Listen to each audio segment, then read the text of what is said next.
Capítulo 1. Raíces en Tabua. El sol del amanecer pintaba el cielo de Tabua con tonos rosados y naranjas, mientras las primeras luces del día tocaban suavemente las colinas que rodeaban la freguesia de Tabua, una pequeña aldea enclavada entre montañas y el mar, que parecía despertar lentamente de su sueño nocturno. Las casas, modestas y construidas con piedra volcánica, estaban dispuestas en hileras irregulares a lo largo de estrechas calles de tierra. Estas vías eran bordeadas por levadas, un ingenioso sistema de canales de agua que se utilizaban para transportar el agua desde las zonas montañosas y los pozos de agua hasta las tierras agrícolas más secas de la isla. Los caminos serpenteaban entre campos cultivados y pequeñas parcelas de viñedos, maizales y plataneras, mientras los árboles frutales llenaban el aire con el dulce aroma de los cerezos, naranjos, limoneros y guayabos en flor durante la primavera.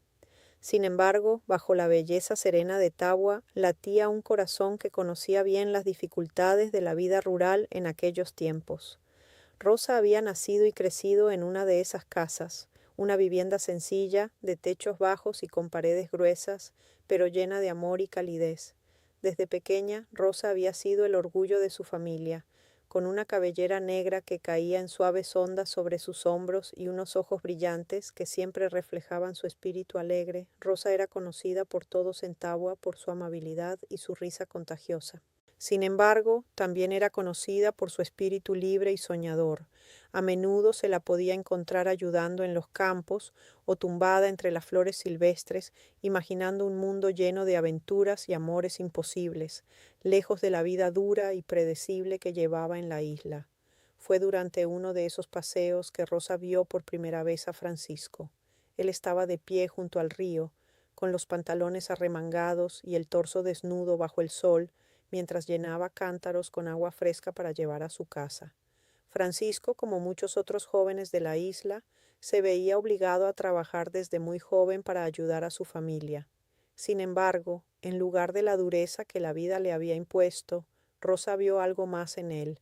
Tal vez fue la forma en que la luz del sol se reflejaba en sus ojos azules, o cómo su cabello oscuro caía desordenadamente sobre su frente, pero algo en Francisco capturó su atención. Era alto, robusto, con un aire de fuerza y resiliencia que no podía ocultar, pero sus ojos, aunque severos, escondían un dolor que Rosa no pudo ignorar. Rosa y Francisco comenzaron a verse en secreto.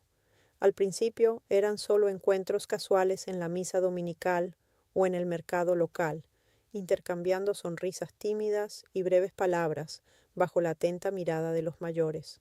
Pero pronto esas sonrisas se convirtieron en conversaciones furtivas, y esas conversaciones en promesas de un futuro juntos. Francisco la invitaba a pasear por el río, a sentarse en las rocas donde el agua fluía con un murmullo constante, un lugar apartado que se convirtió en su refugio. En esos momentos, Francisco dejaba entrever al hombre que realmente era, alguien que anhelaba algo más allá de la vida que le había tocado vivir, pero que estaba atrapado por las responsabilidades familiares y las expectativas sociales. Sin embargo, el amor de Rosa por Francisco no fue bien recibido por su familia. La madre de Rosa, una mujer que había conocido la estabilidad y el respeto en su matrimonio, no podía aceptar que su hija, a quien había criado con tanto cuidado, se enamorara de un hombre como Francisco. Él venía de una familia trabajadora, conocida por sus problemas económicos y su lucha diaria para salir adelante. No era el hombre con el que habían soñado para Rosa. Su padre, un hombre de pocas palabras pero de decisiones firmes, fue el primero en enfrentarse a ella. Rosa, esto no puede continuar, le dijo una noche, mientras la familia cenaba en silencio alrededor de la mesa de madera, iluminada solo por la luz de una lámpara de aceite. Francisco no es adecuado para ti, no tiene nada que ofrecerte. Tú mereces más, una vida mejor, alguien que pueda cuidarte y darte estabilidad, como nosotros lo hemos hecho. Pero Rosa no podía ignorar lo que sentía. Cada palabra de su padre era como un peso en su corazón, pero al mismo tiempo sabía que no podía renunciar a Francisco. Lo que había entre ellos era real, tan real como el aire que respiraba y tan necesario como el agua de las levadas que alimentaban los campos. A pesar de sus temores, sabía que tenía que seguir a su corazón, aunque eso significara romper con todo lo que conocía. Las discusiones en la casa de Rosa se volvieron más frecuentes y tensas. Su padre, viendo la obstinación de su hija, finalmente le dio un ultimátum. Debía elegir entre su familia o Francisco. Rosa pasó noches enteras en vela, pensando en su futuro, con lágrimas silenciosas mojando su almohada de lino. Sabía que su decisión no solo afectaría su vida, sino también la de sus padres, quienes habían sacrificado tanto por ella. Pero cada vez que cerraba los ojos, veía el rostro de Francisco, su mirada intensa que le prometía un mundo diferente, uno donde ella sería amada por lo que era y no por lo que representaba. Una madrugada, antes de que el sol se asomara por el horizonte, Rosa tomó su decisión. Se levantó de la cama con el corazón apesadumbrado pero decidido. Empacó sus pocas pertenencias en una pequeña maleta de cuero que había pertenecido a su abuela. La casa estaba en silencio. Solo se escuchaba el crujir de la madera bajo sus pies descalzos. Se detuvo un momento en la puerta, mirando por última vez el hogar que la había visto crecer. Su madre y su padre dormían en el cuarto de al lado, ajenos a lo que estaba por suceder. Con un último suspiro, Rosa salió de la casa y cerró la puerta detrás de ella. Caminó por las calles vacías de Tagua hacia el río, donde Francisco la esperaba. El aire de la mañana estaba fresco, y el cielo comenzaba a teñirse con los primeros destellos de luz. Rosa sintió el peso de la incertidumbre en cada paso que daba, pero también la libertad de seguir su propio camino. Cuando llegó al río, Francisco estaba allí, de pie junto a la roca donde tantas veces se habían sentado juntos. Al verla, una mezcla de alivio y miedo cruzó por su rostro. Sabía lo que significaba su llegada. Estaban a punto de comenzar una nueva vida, pero también dejaban atrás todo lo que conocían. ¿Estás segura?, le preguntó Francisco con voz baja, extendiendo su mano hacia ella. Rosa asintió, tomando su mano con fuerza. Sí, estoy segura, respondió, sabiendo que no había vuelta atrás. Juntos cruzaron el río y se adentraron en el bosque que rodeaba Tagua. El camino era incierto, pero por primera vez Rosa sintió que estaba tomando el control de su vida, aunque el destino fuera un misterio. Mientras avanzaban, el eco de sus pasos en la tierra húmeda resonaba en el silencio, como un preludio de la historia que estaban a punto de escribir. Así comenzó la nueva vida de Rosa y Francisco, una vida llena de desafíos, sacrificios y sobre todo, amor. Y aunque la distancia y las dificultades los separarían del mundo que una vez conocieron, sus raíces en Tagua seguirían siendo una parte de ellos, un eco que resonaría a lo largo de sus vidas y en las vidas de quienes los seguirían. Este primer capítulo marca el inicio de una épica sobre las raíces, el sacrificio y la lucha por el amor y la identidad, un legado que atravesará generaciones y geografías, como un eco que nunca se desvanece. Capítulo 2. El fruto amargo del amor. El amor de Rosa y Francisco pronto dio su primer fruto. Con apenas unos meses de haberse unido en aquel acto de rebeldía, Rosa descubrió que llevaba en su vientre una nueva vida. A pesar de la pobreza, el cansancio y el dolor físico de los días interminables de trabajo, esa noticia la llenó de esperanza. Francisco, al enterarse, mostró una sonrisa apenas perceptible, una mezcla de orgullo y preocupación. Sería padre. Francisco, el primogénito, nació entre los suspiros de una madre valiente y las paredes de una casa pobre, pero digna. A su llegada le siguieron María, Ángela, Víctor, Manuel, José y Alfredo. Uno tras otro, los hijos fueron llenando el pequeño hogar, trayendo consigo risas infantiles, sueños nuevos y también más bocas que alimentar. Pero con cada día que pasaba, Rosa fue descubriendo una cara más dura de su esposo. Francisco se transformaba, el joven de mirada soñadora que la hacía reír junto al río, se convirtió en un hombre rudo, de carácter explosivo, de palabras ásperas y actos aún más dolorosos. Cuando tenía hambre, la casa entera temblaba. Nadie podía sentarse a la mesa antes que él. Nadie debía masticar si su plato aún estaba vacío. Yo soy el proveedor, gritaba con los ojos desorbitados. Primero yo, después los demás. El amor que Rosa había idealizado se fue marchitando entre gritos, silencios, humillaciones y golpes. Lo que sus padres le advirtieron tiempo atrás se volvió su día a día. Aún así, ella aguantaba, por sus hijos, por miedo, por costumbre, por ese vestigio de esperanza que aún habitaba en su corazón. La tragedia no tardó en tocar a su puerta. Una de sus hijas, apenas una niña, murió tras ser golpeada con una piedra mientras jugaba cerca del mar. Fue un accidente, dijeron, pero en el corazón de Rosa las dudas y el dolor se mezclaron como una herida que nunca cerró. Más tarde, perdió un bebé, fruto de una golpiza que recibió estando embarazada. Su cuerpo cayó al suelo como cae una rama rota, y con ella el latido de una vida que nunca vería la luz. Y sin embargo, Rosa se quedó, vivió entre la pobreza y la resignación. Se convirtió en madre, enfermera, cocinera, protectora y escudo. Pero su alma, poco a poco, se fue desgastando. Francisco, el hijo mayor, no pudo resistir más. Era apenas un adolescente, pero los gritos, las peleas, el hambre y la desesperanza lo empujaron a buscar una salida. Un día, sin decir adiós, abandonó su hogar. Prefirió el frío de las calles a la calidez de un hogar lleno de dolor. Vivió como pudo, enfrentando el mundo con la valentía de quien ya había conocido demasiado sufrimiento. Cuando alcanzó la mayoría de edad, Francisco tomó una decisión que cambiaría su destino para siempre. Se embarcó rumbo a Venezuela, tierra lejana que prometía oportunidades y una vida mejor. Fueron 15 días de travesía en un barco que olía a sal, sudor y sueños rotos.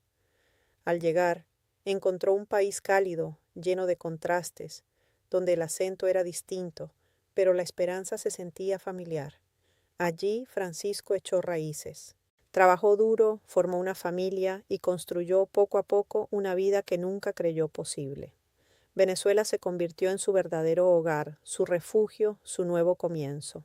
Pero aunque sus pies pisaban otra tierra, las voces de su pasado, los susurros de su madre y el eco de las montañas de Tagua nunca dejaron de acompañarlo. Porque hay heridas que viajan con uno y amores que por más que duelan, se quedan grabados en la sangre. Francisco trabajó con tenacidad desde el primer día en Venezuela. Se levantaba antes que el sol y regresaba cuando ya la luna colgaba sobre el cielo caribeño. Comenzó cargando sacos en el puerto, luego en una bodega, y más adelante en una empresa de construcción que reconoció su fuerza y su constancia. Con el tiempo fue ahorrando cada centavo, no solo para él, sino con un propósito más grande, sacar a los suyos de la miseria que conocían demasiado bien. Primero logró traer a uno de sus hermanos. Luego, poco a poco, fueron llegando los demás. María, Víctor, Manuel. Uno a uno fueron encontrando en Venezuela un nuevo comienzo, lejos de las privaciones que marcaron su infancia. Francisco era el pilar, el hermano mayor, el que había abierto el camino a fuerza de dolor, pero también de esperanza. Cuando finalmente tuvo los medios, gestionó el viaje de sus padres. A pesar del peso que arrastraba en el alma, creyó que merecían una oportunidad para una vida mejor. Les consiguió una pequeña casa, comida, comodidades que nunca tuvieron en Tagua, cumplió con su deber. Les ofreció lo que él nunca recibió, seguridad y un techo digno. Pero convivir con ellos, eso era otra historia. Cada palabra, cada gesto, cada silencio de su padre le devolvía a la infancia. Las cicatrices emocionales que nunca sanaron volvían a doler como si aún fueran nuevas. El amor por su madre seguía vivo, pero empañado por años de sumisión que ella misma no supo romper. El pasado era un huésped permanente, uno que no dejaba espacio para la cercanía ni el perdón. Francisco les brindó ayuda, pero no compañía. Les dio techo, pero no volvió al hogar. No era crueldad, era autoprotección. El niño que fue aún vivía dentro de él, temblando en una esquina de su memoria, demasiado herido para abrazar el reencuentro. Así fue como Francisco, en su tierra de acogida, logró lo que parecía imposible: romper un ciclo, ofrecer nuevas posibilidades y sembrar un legado distinto. Pero también supo que hay heridas que, aunque cicatricen, no desaparecen. Su forma de sanar fue la distancia. Su forma de amar fue el acto de dar, aunque no pudiera quedarse. Capítulo 3. Lo que el destino no borra. La vida seguía su curso en tierras venezolanas, y con ella las historias de cada uno de los hermanos que Francisco había ayudado a salir de la pobreza. Uno de ellos, Víctor, se había casado con Laurinda, una joven dulce, de ojos serenos y alma bondadosa. Juntos construyeron una familia modesta pero feliz, donde la risa de los hijos llenaba los vacíos del pasado y el aroma de café caliente al amanecer recordaba que la paz también era posible, pero esa paz no duró mucho. Laurinda, al dar a luz a su tercer hijo, falleció en el parto. Una mala praxis médica selló su destino y dejó a Víctor con el alma hecha pedazos y 3 pequeños en brazos. Fue un golpe devastador. La mujer que lo había rescatado de la tristeza de su infancia, que lo había acompañado a edificar una vida nueva, ya no estaba. Los días se volvieron largos, pesados. Víctor aprendió a vestir a sus hijos con manos temblorosas, a cocinar lo poco que sabía y a esconder sus lágrimas en la oscuridad de la noche. Pero la vida, implacable y a veces absurda, no se detuvo. Años después, por consejo de familiares y las costumbres de la época, se casó nuevamente, esta vez con la hermana de Laurinda, una mujer que hasta entonces jamás había conocido, ni siquiera la había visto en persona. El matrimonio fue por poder, como se estilaba en aquellos tiempos, sellado con papeles y promesas que no nacieron del corazón, sino de la necesidad. Cuando ella llegó a Venezuela, la decepción fue inmediata, no por su apariencia ni por lo que traía consigo, sino porque, inevitablemente, Víctor la comparaba con Laurinda, su amor verdadero, y ella no era, ni podría ser, ni la sombra de lo que había perdido. Francisco estuvo a su lado durante todo ese proceso, lo acompañó en la pérdida, en el luto, en los silencios largos y en los días grises, y fue en medio de ese acompañamiento, entre visitas a la casa de Víctor y reuniones familiares, que conoció a María Inés, una prima de Laurinda que había llegado hacía poco desde Madeira, específicamente de la región de Ribeira Brava. María Inés era distinta, de hablar pausado, mirada melancólica y una dulzura que contrastaba con la dureza del nuevo mundo que estaban conociendo. También había huido de la miseria portuguesa como tantos otros, buscando no riquezas, sino dignidad. Venezuela, con sus colores, su luz y su promesa de oportunidades, era un faro para ella. Francisco la observaba desde lejos al principio, pero el dolor que ambos cargaban, el desarraigo que compartían y ese sentimiento profundo de no pertenecer del todo a ninguna tierra, los unió de manera silenciosa pero firme. Las conversaciones fueron pocas, pero significativas. Cada gesto era más fuerte que las palabras, cada mirada un puente entre sus mundos. Poco tiempo después, Francisco pidió su mano. Fue un acto simple, pero lleno de intención. No era una historia de cuentos de hadas, era una decisión consciente entre dos almas que sabían lo que era la pérdida, la pobreza y el esfuerzo. Se casaron rodeados de algunos familiares, en una ceremonia modesta pero profundamente íntima. Y así Francisco volvió a creer que quizás, en medio de tanto dolor heredado, aún había espacio para escribir una historia distinta. Del amor entre Francisco y María Inés nacieron 3 frutos. El primero fue Raimundo, que llegó al mundo puntualmente a los 9 meses de gestación. Su nacimiento fue difícil.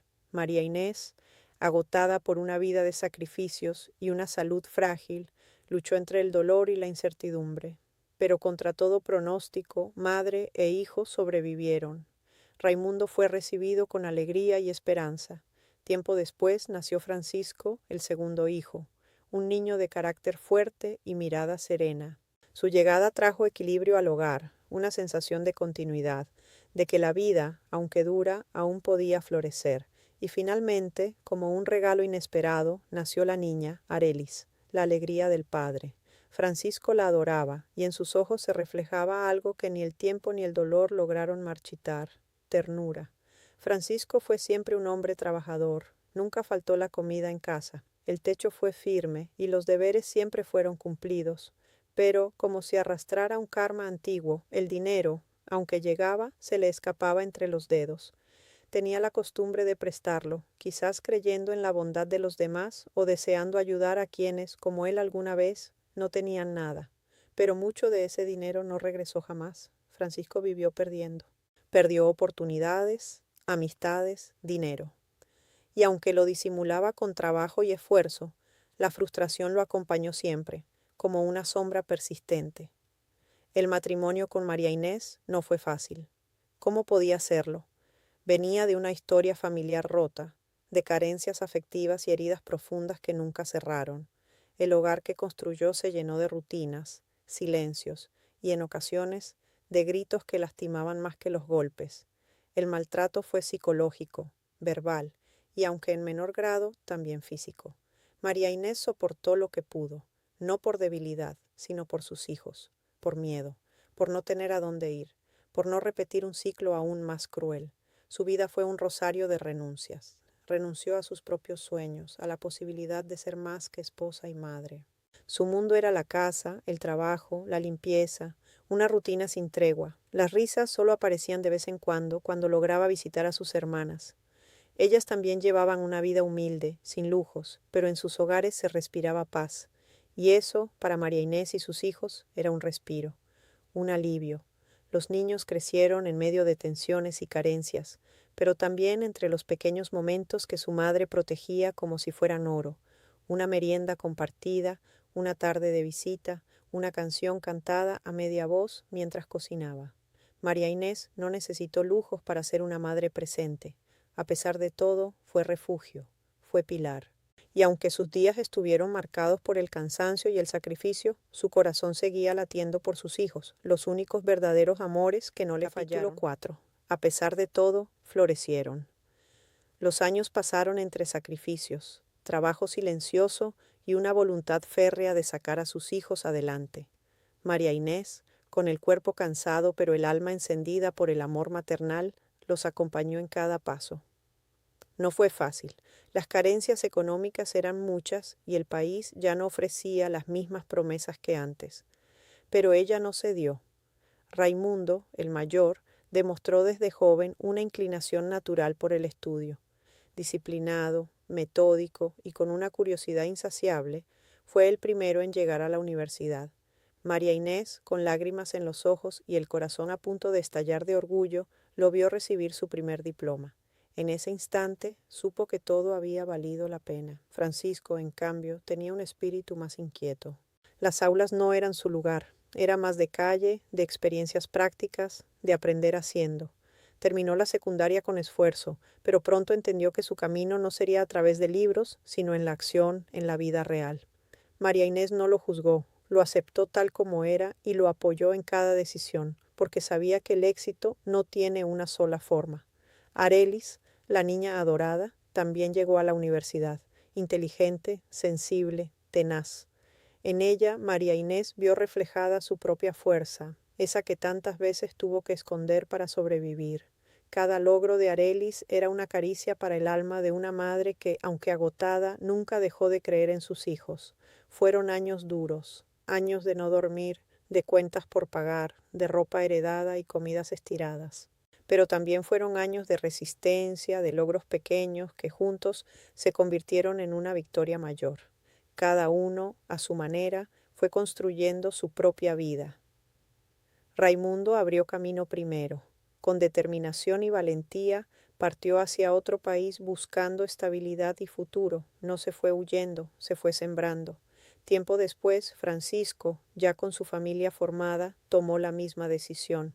Se marchó junto a los suyos para reunirse con su hermano, entendiendo que a veces el destino se teje en conjunto, como si los pasos de sangre compartieran un mismo rumbo. Años más tarde, Arelis también emprendió el viaje, pero no lo hizo sola. Iba acompañada de una hermosa hija, pintada con el sol en su sonrisa y en su piel, una nueva promesa de continuidad, de luz y de esperanza. Siguiendo el sendero que sus hermanos habían abierto, cruzó fronteras con el corazón dividido, pero con la firmeza heredada de su madre, y María Inés quedó atrás por un tiempo. La casa se volvió más silenciosa, las paredes guardaban risas que ya no resonaban en los pasillos, y la mesa parecía demasiado grande para una sola persona. Pero aunque la distancia la rodeaba, nunca estuvo sola. Cada llamada, cada fotografía enviada desde tierras lejanas, cada palabra de sus hijos, era una confirmación de que el amor no entiende de fronteras. Pasaron un par de años. Los hijos, ya establecidos, comprendieron que su historia no estaba completa sin ella. María Inés no era solo su madre, era el origen, el sostén invisible, la raíz que les dio fuerza para cruzar océanos, y un día fueron por ella. No fue un viaje cualquiera, fue un acto de gratitud, de reconocimiento, de amor profundo. La mujer que los había sostenido cuando el mundo parecía derrumbarse, ahora era sostenida por aquellos a quienes enseñó a caminar. Así, los tres hijos la llevaron consigo, no como una carga, sino como el tesoro más valioso que poseían. María Inés cruzó también fronteras, dejando atrás recuerdos, vecinos, calles conocidas, pero llevando consigo algo más poderoso que cualquier tierra, la certeza de haber cumplido su misión. Y juntos comenzaron una nueva vida en un nuevo lugar, entre gente diferente, con otros acentos y otras costumbres. No todo fue sencillo. Adaptarse nunca lo es, pero había algo que no cambiaba, el amor que los unía. El corazón de esa familia, lejos de dividirse, se expandió. Y comprendieron que no importa dónde se siembre la vida, cuando el amor es la raíz, siempre habrá esperanza. Florecieron. Las verdaderas raíces no están en la tierra que pisamos, sino en el amor que nos formó. Una madre que siembra con sacrificio no pierde cuando sus hijos parten, multiplica su legado. Y los hijos que emigran no abandonan su origen, lo llevan dentro, convirtiéndolo en fuerza para empezar de nuevo. Porque florecer no significa quedarse donde nacimos. Florecer significa llevar nuestras raíces con dignidad, honrar el pasado y construir futuro sin olvidar quiénes somos. Y también significa agradecer, agradecer a quienes caminaron antes, a quienes renunciaron a sus propios sueños para sostener los nuestros, a quienes, en silencio, cargaron el peso para que nosotros pudiéramos volar más ligero. El agradecimiento es el puente entre generaciones. Es la forma más pura de reconocer que nada de lo que somos nació solo, porque donde hubo amor, sacrificio y gratitud, siempre habrá nueva vida, sin importar el país, la distancia o el tiempo. Y quien vive agradecido jamás pierde sus raíces, solo las hace florecer en cualquier tierra.